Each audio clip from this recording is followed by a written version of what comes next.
Third-ranked Missouri and number 17 Oklahoma State, two of the three highest scoring teams in the nation, and Zach Robinson puts the Cowboys up early 7-3, but in the second quarter, Derek Washington answers from 5 yards out.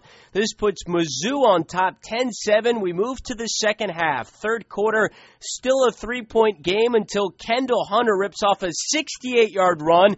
He had 154 yards on the night. The Cowboys go up 14-10. Chase Daniel threw 3 interceptions in the game, but in the third quarter he finds Tommy Saunders for a 14-yard gain.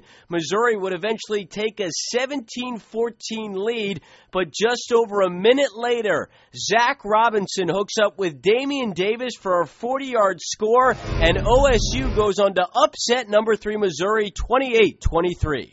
Coach, we came into this game talking about a shootout, but we talked mostly about the defenses tonight, particularly the pressure you guys were able to get on Chase Daniels. Why were you able to do that tonight? Well, our defensive staff had a great scheme, and our players just decided to come up here and lay it all on the line, and nobody expected us to win this game except the people in that locker room.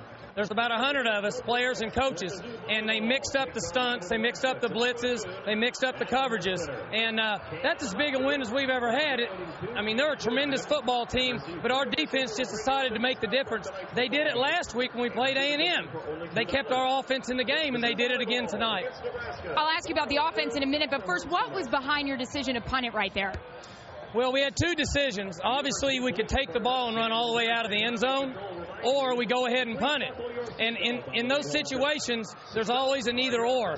Now, the scary thing with punting it was the guy that was returning it.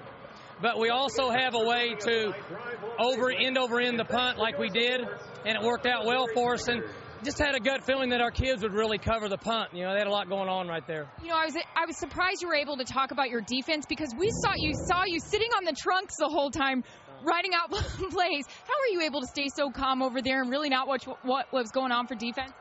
Well, I have a lot of faith in Coach Beckman and the staff, and our responsibility on offense is to come up with the next series, what plays we want to run. And so I have to go over there and do it. One thing about a game like this is a tremendous atmosphere for all of college football, but the main thing is you have to stay focused. And our players stayed focused, and they stayed confident.